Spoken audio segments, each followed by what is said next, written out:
ATM सेंटरमध्ये मदतीच्या बहाण्याने हातचलाखी करत एटीएम कार्डची अदलाबदल करणाऱ्या सराईत गुन्हेगाराला कल्याण महात्मा फुले पोलिसांनी सीसीटीव्हीच्या मदतीने बेड्या ठोकल्या आहेत। दीपक झा असे या आरोपीचे नाव असून तो आपल्या एका साथीदारासोबत मिळून एटीएम सेंटरमध्ये हात चालक आणि एटीएम कार्डची अदलाबदली करत एटीएममधून पैसे काढण्यास आलेल्या व्यक्तीला बोलण्यात गुंतवून त्याचा पिन नंबर पाहून एटीएममध्ये असलेली रक्कम काढून फरार व्हायचा।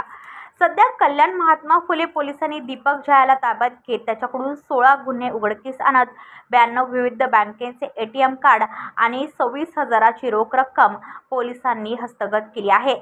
तर त्याचा जोडीदार हा सध्या फरार असून त्याचा शोध कल्याण महात्मा फुले पोलीस करत आहेत।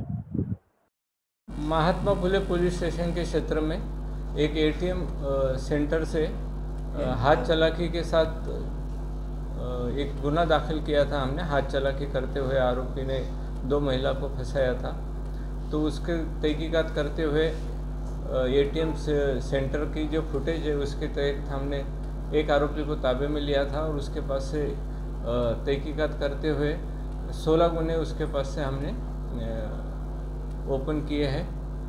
उसके पास से हमने 92 एटीएम कार्ड और से 24,000 रुपये की कैश भी हिरासत में लिया है उससे, और उसके पास से उसके साथीदार और से ये एटीएम कार्ड का तपास चालू है और भी गुने उससे ओपन होने की शक्यता है। ब्युरो रिपोर्ट कल्याण, आपले वृत्तप्रहार। तुमच्या आजूबाजूला घडणाऱ्या घटना पाहण्यासाठी आपल्या वृत्तप्रहार वाहिनीच्या यूट्यूब चॅनलला सबस्क्राइब करा। तसेच नव्या व्हिडिओची नोटिफिकेशन मिळवण्यासाठी बाजूला असलेल्या बेल आयकॉनवरती क्लिक करा। प्रत्येक बातमीला लाईक करा आणि शेअर करा।